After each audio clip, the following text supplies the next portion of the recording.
नमस्कार friends, Marathi serial ॲक्टमध्ये मी तुम्हा सर्वांचं स्वागत करते।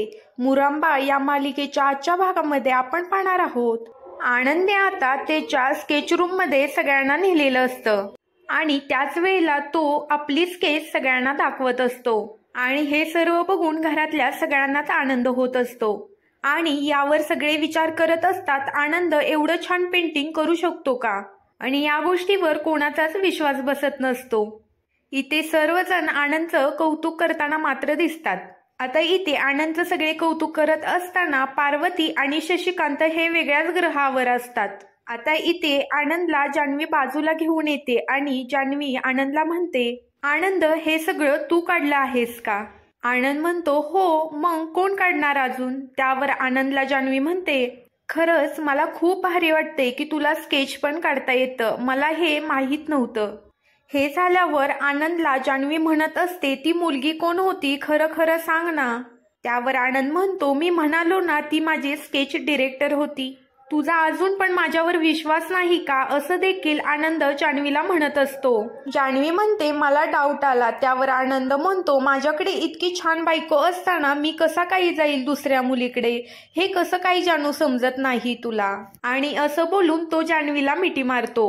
त्यावर जान्हवी सुद्धा खुश होते आणि जान्हवी म्हणते, हो, माझा तुझ्यावर आता खूप विश्वास आहे, पण तू हे स्केच वगैरे काही केलं आहेस ना, ते मला खूप आवडलं। पण हे तू मला आधी का नाही सांगितलं? सगळ्यात आधी त्या रमाला सांगितलंस। त्यावेळेला आनंद हा जान्हवीला समजावून सांगत असतो आणि म्हणतो, खरंच मला त्यावेळेला काही सुचलं नाही, पण माझं काम खूपच छान झालं। आज मी तुम्हाला इथे सगळ्यांना घेऊन आलोय ना, मला खूप बरं वाटतंय, असं देखील आनंद जान्हवीला म्हणत असतो। त्यानंतर मात्र आनंदचं बाकी सगळेजण कौतुक करतात। इकडे आता रमा पार्वती आजीकडे जाते आणि पार्वती आजीला म्हणते, तुम्ही ना माझ्या आईंची माफी मागायला हवी, तुम्ही चुकीची वर्तवणूक केलेली आहे। त्यावर पार्वती आजी म्हणते, तू मला तिला सॉरी बोलायला सांगतेस? खरं तर तू सॉरी म्हणायला पाहिजे सगळ्यांना, तू ही गोष्ट सगळ्यांपासून लपवून ठेवलेली आहेस। तुला आनंदनी एकटीला सांगितलं होतं, पण तू कोणाला काहीही सांगितलं नाहीस। तुला सगळ्यांची माफी मागायला हवी।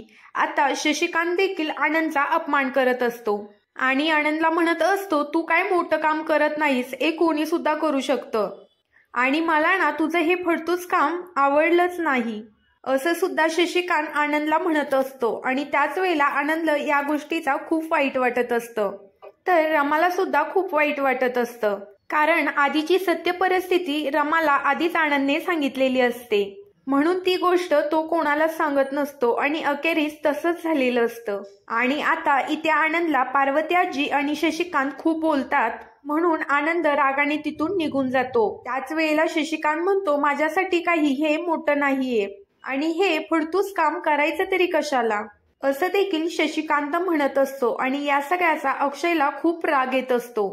आता सगळेजण घरी येतात आणि अक्षयच्या रूम मध्ये सगळेजण बसलेले असतात।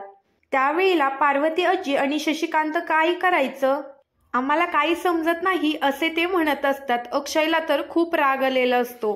पार्वती आजीवर तो खूप चिडतो, कारण त्याच्या आईवर तिने हात उचललेला असतो, म्हणून तो म्हणत असतो, आई, तुला या सगळ्याचं काहीच वाटत नाही का?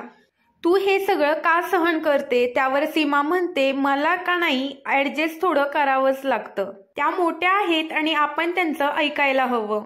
राहू दे, आपण जास्तीचं काहीच बोलायचं नाही, असं देखील सीमा सगळ्यांना म्हणत असते। पण आरती देखील सीमाची बाजू घेऊन सीमाला म्हणत असते की आई, तुम्ही सहन करता म्हणून इतकं काही सहन करायची गरज नाही। त्याच वेळेला आता तिथे रमाकांत काका सुद्धा बसलेले असतात आणि इथे ना आता आपल्या घरातल्या माणसांची चुकी आहे, आई आणि दादाची सुद्धा। इथे या दोघांनाही आपण जे काही करू ते पटतच नाही, कारण ते वेगळ्याच ग्रहावर असतात, म्हणून तर आनंदनी इतक्या दिवस ही गोष्ट सगळ्यांपासून लपवून ठेवली असेल। यानंतर सगळ्यांचाच मूड ऑफ असतो आणि तो ठीक कसा करायचा याचंच प्लॅनिंग आता सगळेजण करत असतात। त्याच वेळेला अभि म्हणतो, चला बाहेर आपण मस्तपैकी बसूयात, थंडीही आहे आणि त्याचबरोबर बॉन्डफायर लावूया। अभि बॉन्डफायर म्हणल्यावर रमा म्हणते, म्हणजे काय? त्यावर अक्षय म्हणतो, शेकोटी म्हणतात त्याला, त्या दिवशी नाही का आपण आजी आजोबांकडे केली होती, मग तिकडे कशी छान त्यांनी शेकोटी पेटवली होती आणि त्याभोवती कसे ते बसून गप्पा मारत होते, तसे आपण छान गप्पा मारूयात। असं देखील अक्षय रमाला म्हणतो. त्यावर रमा म्हणते, खरंच खूप छान वाटत होतं, खूप मजा येईल, आपण ना रात्र मस्त घालवूयात. इकडे अभि म्हणत असतो, आपण छानपैकी गेमही खेळूयात. इकडे आता अक्षय हा मधूनच निघून गेलेला असतो हे अभिला दिसतं. अभि हा अक्षयकडे जातो तर अक्षय हा त्याच्या गुल्लकमध्ये पैसे टाकत असतो. अभि म्हणतो की हे काय आहे. त्यावर अक्षय त्याला म्हणतो, वेळ आली की समजेल तुला, मी इतक्यात तरी तुला काही सांगू शकत नाही. त्याच्याकडे काही जे कॉइन्स असतात तो त्या गुल्लकमध्ये साठवून ठेवत असतो आणि आता तो ठरवतो ह्यामध्येच मी बाहेर जाणार. असं बोलून तो बाहेर जातो आणि इथे आता रमाकांत आणि त्याच सोबत रमा हे दोघे बॉन्डफायरची तयारी करत असतात. आता रमा बाहेर असते आणि ती सगळ्यांचे मोबाईल कलेक्ट करायचं काम करत असते. मयुरी तिला म्हणते, रमा म्हणते तेव्हा मोबाईल तुमचा यामध्ये ठेवा. त्यावेळेला मयुरीला काही पटत नसतं. मयुरी रमाला म्हणते, नाही मी काही ठेवणार नाही. मयुरी ही चिडचिड करत असते पण मयुरी रमाकडे मोबाईल देते.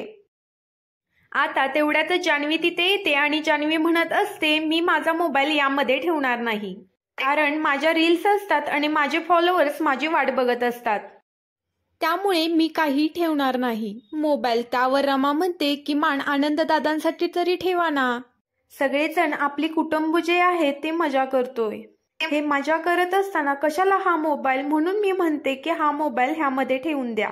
परंतु जान्हवी आता सुद्धा रमाचा ऐकत नसते. जान्हवीचे आणि रमाचे वाद होणार तितक्यातच तिथे पार्वती आजी येते आणि इथे पार्वती आजी म्हणत असते, ठेव ना, ती सांगते ना तुला मोबाईल ठेवायला. एकतरी या कटकटीचा वैताग आलेला आहे. त्या नळावर कशी भांडणं होतात ना, अगदी तशी भांडणं या घरात सुद्धा सध्या चाललेली आहेत. एकतरी या रमाला चीप लेवलची असल्यामुळे काहीच समजत नाही की नेमकं काय करायचं. पण तरी तुला समजतं ना ग जान्हवी, तर तू तरी काही कर ना, असं पार्वती आजी जान्हवीला सांगू लागतात. त्यानंतर रमा म्हणते, मला असं वाटतं की आपलं कुटुंब एकत्र यावं आणि सगळ्या जणांनी मजा करावी. त्यावर पार्वती आजी रमाचा अपमान करते आणि म्हणते, एकत्र कुटुंबाचं तर तू बोलूच नकोस, तू या कुटुंबामध्ये नाहीच आहे, हे फक्त आमचं कुटुंब आहे. आता राहिली एक गोष्ट म्हणजे आनंदने तुला सांगायची, पण जान्हवी तू या गोष्टीवर विचार कर, आनंदने हिलाच का सगळं सांगितलं. त्यावर जान्हवीला सुद्धा राग येतो आणि जान्हवी रागारागाने तिकडून निघून जाते. रमाचा मूड ठीक नाही हे आता अभिला समजतं. अभि आता रमाला विचारत असतो, तुला काय झालं आहे. त्यावर रमा म्हणते, काहीच नाही झालं. परंतु अभि रमाला चांगलाच ओळखत असतो आणि तो म्हणतो, मला माहित आहे माझ्या बहिणीच्या डोळ्यामध्ये ते दिसतंय, भावाला तू काहीच सांगणार नाही का, तुला कोणी काय बोललं आहे का. त्यावर रमा बोलते, नाही ना, खरंच सांगतेय मी, हे कुठे आहेत, असं म्हणून ती अक्षयची चौकशी करत असते. अभि सांगतो, तो मागून येतच आहे, असं म्हणून अभि तिकडून निघून जातो. इथे खरं तर आनंदचा मूड ऑफ असतो, त्यामुळे आनंदचा मूड ठीक करण्यासाठी अक्षय इथे आलेला असतो आणि अक्षय हा आनंदला समजवतो आणि म्हणतो, विचार करू नको. आनंद म्हणतो, म्हणून तर इतके दिवस मी कोणालाही काही सांगितलं नाही, मला हेच तर पटत नव्हतं. म्हणून अक्षय हा आनंदला समजून सांगत असतो, कशाला तू कोणाचा विचार करतोयस, मला पण खरंच तुझं खूप कौतुक वाटलं. आणि इकडे आता रमा रेवाला गेम खेळायसाठी तयार करत असते आणि रमा रेवाला म्हणत असते, चल ना रेवा तू पण गेम खेळायला. रेवा म्हणत असते, तुमचं ते फॅमिली फंक्शन आहे, चालू द्या. परंतु रमा रेवाला फोर्स करते आणि रेवा यायला तयार होते. रमाला ती म्हणते, तू हो पुढे, मी फ्रेश होते आणि येते. आणि ती रमाला असं म्हणल्यावर रमा खूपच खुश होते.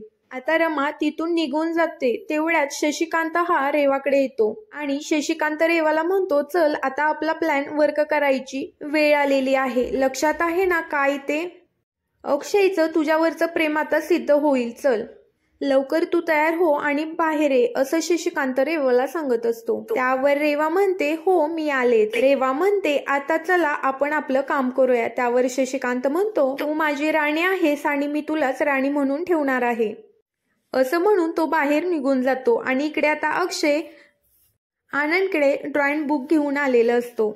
आनंदला तो म्हणत असतो, दादा तुला आठवतंय का, लहानपणी चित्रकला तू मला शिकवायचा, मग मी असा 8 काढायचो आणि त्यानंतर 4, त्यावर तूच मला पुढे उंदीर काढून द्यायचास. असं म्हणून अक्षय त्या आता चित्रकलेच्या वहीवर काढून आनंदला दाखवत असतो आणि त्याच वेळेला जुन्या गोष्टी आठवतात म्हणून आनंदला खूप आनंद. आता पुढील भागामध्ये आपण बघणार आहोत रमा आणि अक्षय हे एकमेकांचा हातात हात धरून सर्व कपल्स उभा राहिलेले असतात.